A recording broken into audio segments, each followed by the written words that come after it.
अस्सलाम वालेकुम दोस्तों, मैं हूं अजीम महमूद और आप देख रहे हैं मिस्टर इंजीनियर। दोस्तों, आज की इस वीडियो में हम बात करने वाले हैं इस W1209 टेम्परेचर कंट्रोलर की। जी हां दोस्तों, आज की इस वीडियो में हम आप लोगों को ये बताएंगे कि ये W1209 वाला टेम्परेचर कंट्रोलर मॉड्यूल का क्या काम है, इसे कहां कहां पे इस्तेमाल किया जा सकता है और इसके क्या क्या फायदे हैं। तो दोस्तों, वीडियो को शुरू करने से पहले मैं तमाम नए आने वाले दोस्तों से ये गुजारिश करूंगा कि अगर अभी तक आप लोगों ने हमारे इस चैनल मिस्टर इंजीनियर को सब्सक्राइब नहीं किया हुआ तो इस सब्सक्राइब बटन के ऊपर क्लिक करके हमारे चैनल को सब्सक्राइब कर लें और साथ ही में लगे बेल बटन को भी दबा दीजिएगा ताकि आपको हमारी हर नई आने वाली वीडियो का नोटिफिकेशन मिलता रहे। तो दोस्तों, चलिए शुरू करते हैं।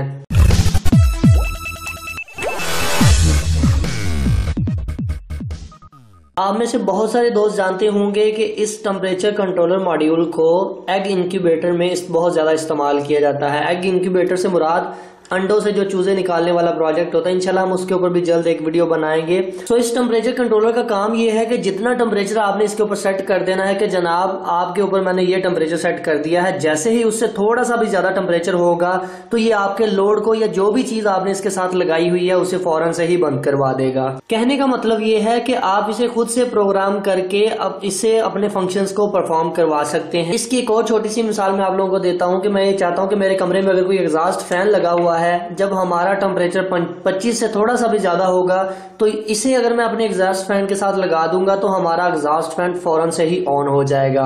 जब हमारा टेम्परेचर 25 के ऊपर आ जाएगा तो हमारा एग्जॉस्ट फैन ऑटोमेटिकली बंद हो जाएगा। जस्ट आपने इसे प्रोग्राम करना है और ये सारे काम आपके परफॉर्म करवाएगा। तो दोस्तों, सबसे पहले इसकी ओवरऑल लुक को देख लेते हैं कि इसके ऊपर क्या क्या चीजें अवेलेबल हैं। यहाँ पर आप लोगों को इसका एक छोटा सा डिस्प्ले नजर आएगा। यहाँ पर आपको इसका एक सेंसर नजर आएगा जो कि हीट को और कूलिंग को सेंस करता है। 3 बटन यहाँ पर बने हुए हैं जिसमें से पहला बटन सेट का है, जिसकी मदद से आप किसी भी प्रोग्राम को सेट करके परफॉर्म करवा सकते हैं। पॉजिटिव और नेगेटिव का बटन बना हुआ है कम या ज्यादा करने के लिए, वैल्यू कम या ज्यादा करने के लिए। इसके अलावा यहाँ पर एक रिले लगाई गई है जो कि इसके फंक्शंस को परफॉर्म करवाएगी, मतलब ऑन ऑफ का काम करवाएगी। यहाँ पर आप लोगों को एक छोटा सा कनेक्टर नजर आएगा जिसके ऊपर आप इस वाली साइड के ऊपर 12 वोल्ट पॉजिटिव और ग्राउंड लगाएंगे और यहाँ पर K0 और K1 के ऊपर अपना कोई भी लोड लगाकर उसे कंट्रोल करवाएंगे। दोस्तों, सबसे पहले जरा इसके फंक्शंस को समझ लेते हैं कि इसके अंदर कौन कौन से फंक्शंस और कौन कौन से प्रोग्राम है, उन्हें किस तरह से आपने ऑपरेट करना है और अपने लोड को चलाना है। फिर लास्ट के ऊपर आप लोगों को प्रैक्टिकली करके दिखाया जाएगा कि जिस तरह से हम इसके अंदर प्रोग्राम को फीड करेंगे क्या ये वाकई उसी तरह से काम कर रहा है कि नहीं। तो सबसे पहले मैं जरा इसको यहाँ पर पावर सप्लाई लगा देता हूँ। दोस्तों, यहाँ पर हमने इसको पावर की वायर्स को लगा दिया है। मैं जरा सप्लाई को ऑन कर देता हूँ। आप लोग इसे किसी भी 12 वोल्ट की पावर सप्लाई या चार्जर के साथ इसे पावर देकर ऑन कर सकते हैं। 12 वोल्ट की आपने यहाँ पर पावर सप्लाई लगानी है और पावर सप्लाई लगाते वक्त एक चीज का ख्याल रखें कि पॉजिटिव और नेगेटिव ऊपर लिखा हुआ है, पॉजिटिव नेगेटिव देखकर लगाएं। ठीक है जी दोस्तों, आप लोग यहाँ पर देख सकते हैं कि हमने इसको लगाया है तो हमारा डिस्प्ले जो है हमारे सामने इस वक्त आ गया है। अभी मेरे रूम का टेम्परेचर ये बता रहा है कि 22.1 हमारे रूम का टेम्परेचर है। अगर मैं इसे अपने हाथ में पकड़ता हूं तो आप लोग यहाँ पर देखिएगा कि ये टेम्परेचर इंक्रीज हो रहा है। ये हमारे रूम का मेन टेम्परेचर होता है। इसका ये सेंसर है, आप लोग जहां पर इसे रखेंगे ये वहां से टेम्परेचर को सेंस करना शुरू कर देगा। ठीक है जी दोस्तों, अभी बारी आ जाती है इसको प्रोग्राम करने की। तो इसको प्रोग्राम करने के लिए सबसे पहले आपने इसकी सेटिंग के अंदर जाना है। सेट के बटन को एक दफा से दबाएंगे तो यहाँ पर ये जो फैक्ट्री से सेटिंग हुई आती है इसकी 28 डिग्री के ऊपर आती है। आप इसे अपनी मर्जी के मुताबिक चेंज कर सकते हैं।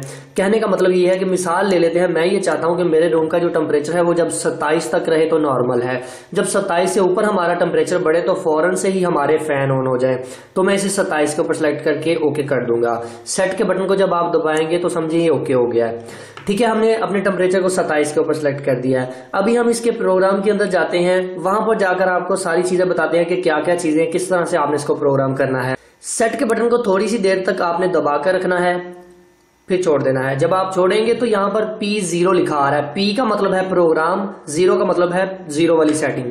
इस सेटिंग के अंदर एंटर होने के लिए आपको फिर दोबारा से सेट के बटन को दबाना पड़ेगा। यहाँ पर आप लोग देख सकते हैं आपको C लिखा नजर आ रहा है। आप अगर इस बटन को दबाएंगे तो यहाँ पर H लिखा नजर आएगा। H का मतलब होता है हीट और C का मतलब है कूल। कहने का मतलब ये है कि आप इसे दोनों पर्पस के लिए इस्तेमाल कर सकते हैं, हीटिंग के लिए भी और कूलिंग के लिए भी आप इस्तेमाल कर सकते हैं। अभी चूंकि मुझे कमरे को कूल करना है, मतलब ठंडक के लिए इस्तेमाल करना है, तो मैं इसको C के ऊपर सेलेक्ट करके ओके कर दूंगा। पहला प्रोग्राम हमारा सेव हो चुका है। अब मैं जरा दोबारा इस 7 वाले बटन को प्रेस करता हूं तो यहाँ पर P1 लिखा नजर आ रहा है, पहला प्रोग्राम नंबर 1।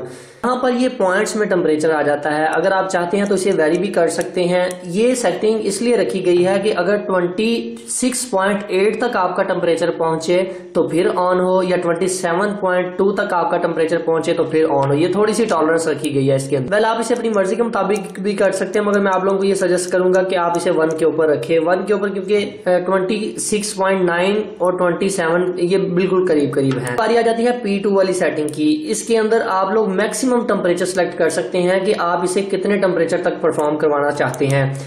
110 डिग्री सेंटीग्रेड तक आप इसे इस्तेमाल कर सकते हैं। P2 में बस इतना ही है। अभी आ जाते हैं P3 के अंदर। P3 की सेटिंग जो आप लोगों को नजर आएगी, इसका मतलब ये है कि ये इसकी लोएस्ट वैल्यू है। आप इसे अपनी मर्जी से कम या ज्यादा भी कर सकते हैं। मैं ये चाहता हूं अगर -30 डिग्री तक भी इसको ऑपरेट करवाना चाहूं तो इसे वहां पर भी हम इस्तेमाल कर सकते हैं। अभी दोस्तों बारी आ जाती है प्रोग्राम नंबर 4 की। प्रोग्राम नंबर 4 के अंदर आप लोग इसकी एरर करेक्शन कर सकते हैं। एरर करेक्शन से मुराद ये है कि आप अपने दूसरे मीटर के ऊपर देखें तो 24 डिग्री हमें नजर आ रहा है, जबकि हमारे इस मीटर के ऊपर हमें जो 22 नजर आ रहा है। तो आप ये जो दोनों के दरमियान डिफरेंस है 1 से 2 डिग्री का, इसे आप क्लियर कर सकते हैं। सो आप पहले प्रोग्राम नंबर 4 के अंदर चले जाएं, उसके बाद आप इसे माइनस में भी कर सकते हैं और प्लस में भी कर सकते हैं। अगर आप इसे 1 के ऊपर कर देंगे तो 1 डिग्री का जो फर्क था वो क्लियर हो जाएगा। सो ये अपनी मर्जी के साथ आप कर सकते हैं, ये कोई इतनी खास नहीं है। दोस्तों भी बारी आ जाती है प्रोग्राम नंबर 5 की। प्रोग्राम नंबर 5 के अंदर आप लोग इसकी टाइमिंग को सिलेक्ट कर सकते हैं कि जब मैं इस डिवाइस को पावर दूं, पावर सप्लाई के साथ लगाऊं, तो ये डिवाइस कितने मिनट के बाद अपना काम शुरू करे। तो अगर मैं ये चाहता हूं कि यार 1 मिनट के बाद ये डिवाइस अपना काम करना शुरू कर दे जब मैं इसे पावर सोर्स के साथ कनेक्ट करूं, तो मैं इसे 1 के ऊपर कर दूंगा। आप अपनी मर्जी के मुताबिक इसे 10 मिनट तक का डिले दे सकते हैं इस डिवाइस को। सो ये आपके ऊपर डिपेंड करता है कि आप कितने मिनट का डिले इसके अंदर देना चाहते हैं। मैं 1 मिनट का डिले दूंगा क्योंकि 1 मिनट बेस्ट है। दोस्तों भी बारी आ जाती है प्रोग्राम नंबर 6 की। प्रोग्राम नंबर 6 को ये देखिए डिफॉल्ट ऑफ होता है। ये प्रोग्राम नंबर 6 जो है वो हीट सेंस का प्रोग्राम होता है। इससे मुराद ये है कि ये ओवर हीट होने या ओवर कूल होने से बचाता है आपके सिस्टम को।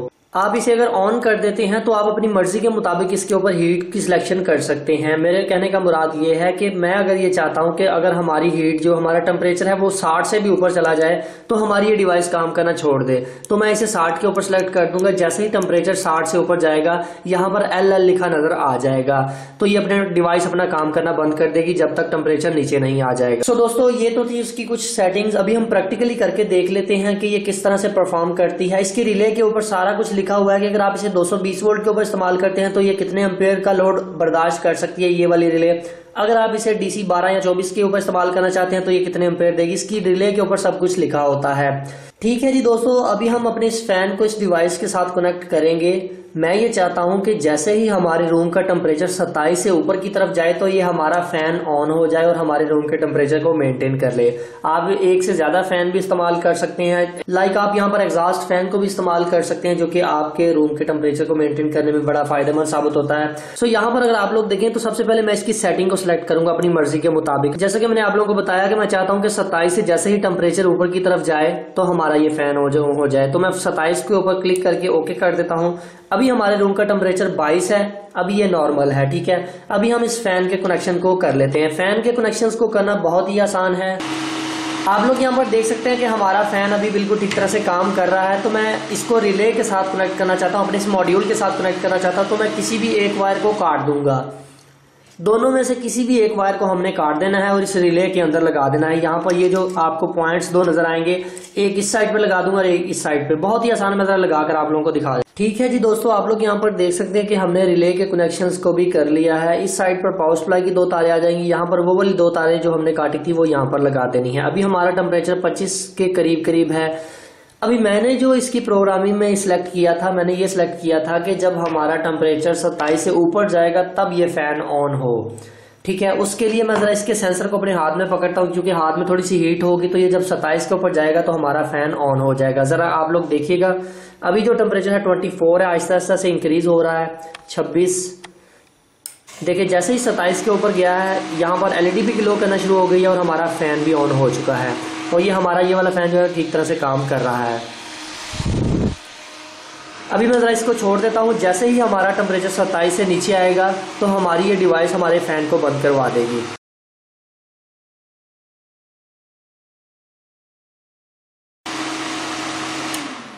आप लोगों ने देखा कि जैसे ही 27 से हमारा टेम्परेचर नीचे की तरफ जाता है तो हमारी ये जो डिवाइस है हमारे फैन को बंद करवा देते हैं।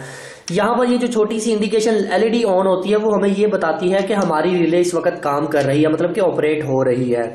अभी हमारी रिले ऑपरेट नहीं हो रही तो ये एलईडी भी बिल्कुल ग्लो नहीं करेगी। जब हमारी रिले ऑपरेट होगी तब ये एलईडी ग्लो करेगी। ठीक है जी दोस्तों, अभी बारी आ जाती है इस मॉड्यूल के साथ किसी भी बल्ब को या किसी भी एसी लोड को लगाकर कंट्रोल करने की। तो यहाँ पर फॉर्मूला सबके लिए एक ही होगा। मिसाल ले लेते हैं, ये हमारे पास एक बल्ब है, इसके अंदर 2 तारें होती हैं। दोनों तारों में से आपने कोई सी भी एक तार को काट देना है। मिसाल ले लेते हैं कि मेरे पास ये वाली तार को मैंने इस तरह से काट दिया, इसके 2 सिरे बच जाएंगे। इन दोनों सिरों को हम इस रिले के अंदर लगा देंगे, यहाँ पर कनेक्टर के अंदर कनेक्ट कर देंगे। सो मैं कुछ इसी तरह से ही इस बल्ब को कनेक्ट करने वाला हूँ। मैं जरा जल्दी के साथ कनेक्ट कर देता हूँ और फिर इसे देखते हैं कि किस तरह से वर्क कर रहा है। ठीक है जी दोस्तों, आप लोग यहाँ पर देख सकते हैं कि हमने अपने इस बल्ब को अपने इस मॉड्यूल के साथ कनेक्ट कर दिया है सीरीज के अंदर। ठीक है जी, अभी मैं ये चाहता हूँ कि जैसे ही हमारा टेम्परेचर इंक्रीज हो तो लाइट ऑन हो जाए। अभी यहाँ पर हमने 220 वोल्ट की सप्लाई के साथ कनेक्ट किया है। तो अभी आपने मॉड्यूल को पीछे से हाथ नहीं लगाना, क्योंकि अगर आपका हाथ लगेगा तो आपको इलेक्ट्रिक शॉक भी लग सकता है। अभी यहाँ पर टेम्परेचर 25 आप लोगों को नजर आ रहा होगा। मैं इसको जरा पकड़ता हूँ ताकि टेम्परेचर इंक्रीज हो और हमारा ये बल्ब ऑन हो जाए। आप लोग यहाँ पर देख सकते हैं जैसे ही टेम्परेचर इंक्रीज हुआ है हमारा बल्ब जो है वो ग्लो करना शुरू हो गया है। जब तक ये टेम्परेचर ऊपर रहेगा बल्ब ग्लो करता रहेगा। जब टेम्परेचर नीचे आ जाएगा तो हमारा ये बल्ब ऑटोमेटिकली ऑफ हो जाएगा। इस WD-40 के अंदर ठंडा लिक्विड है, मैं जरा इसको इसके ऊपर रख देता हूँ ताकि जरा टेम्परेचर जल्दी डाउन हो जाए। तो फिर देख लेते हैं। आप लोगों ने देखा कि जैसे ही 27 से टेम्परेचर नीचे जा रहा है तो हमारा ये जो मॉड्यूल है हमारे बल्ब को ऑफ करवा देता है। अभी दोस्तों ये तो कूलिंग पर्पस के लिए हो गया। अगर आप में से कोई दोस्त ये चाहता है कि मैं एग इंक्यूबेटर बनाऊं, उसमें चूंकि हीट की जरूरत होती है, तो आप इसके प्रोग्राम को चेंज कर दें। इसके प्रोग्राम की सेटिंग में जाएं। सबसे पहले T0 की सेटिंग को आपने C से H में कन्वर्ट कर देना है, मतलब कि आपको हीट पर्पस के लिए चाहिए तो आपने H के ऊपर करके इसके प्रोग्राम को वापस ओके कर देना है। ठीक है जी, आप लोग यहाँ पर देख सकते हैं कि अभी टेम्परेचर जो है हमारा कम है, 25 के ऊपर है, तो हमारा बल्ब ऑटोमेटिकली ऑन हो गया है। हमने टेम्परेचर की इसमें सिलेक्शन रखी है कि 27 से जब ऊपर टेम्परेचर जाए तो बल्ब बंद रहे, जब 27 से नीचे आ जाए तो बल्ब हमारा ऑन हो जाए। मैं जरा इस सेंसर को इसके करीब कर देता हूँ ताकि जरा टेम्परेचर जल्दी इंक्रीज हो, हमारा ये बल्ब बंद हो जाए। आप लोग यहाँ पर देख सकते हैं कि अभी टेम्परेचर जब 27 से ऊपर की तरफ जा रहा है तो हमारा ये जो बल्ब है ऑफ हो जाता है। आप इसे एग इंक्यूबेटर के अंदर इस तरह से भी इस्तेमाल कर सकते हैं कि अपनी मर्जी का टेम्परेचर सेलेक्ट कर लें। जब उस टेम्परेचर से थोड़ा सा कम टेम्परेचर होगा तो ये बल्ब ऑन हो जाएगा और हीट पैदा करनी शुरू कर देगा और आपने जो प्रोजेक्ट बनाया हुआ है वो बिल्कुल ठीक तरह से काम करता रहेगा। दोस्तों अभी लास्ट के ऊपर यहाँ पर एक और चीज आ जाती है कि अगर आपने कोई गलती के साथ इसके अंदर कोई सेटिंग को चेंज कर दिया है, सेटिंग को गलत कर दिया है, तो आप उसे डिफॉल्ट फैक्ट्री मोड के ऊपर लाना चाहते हैं तो बहुत ही आसान तरीका है। पॉजिटिव और नेगेटिव के बटन को दोनों को इकट्ठा दबाकर आप लोगों ने रखना है। जरा आपके सामने करता हूं, यहां पर मैं पॉजिटिव और नेगेटिव के दोनों बटन को दबाकर रखता हूं थोड़ी देर के लिए।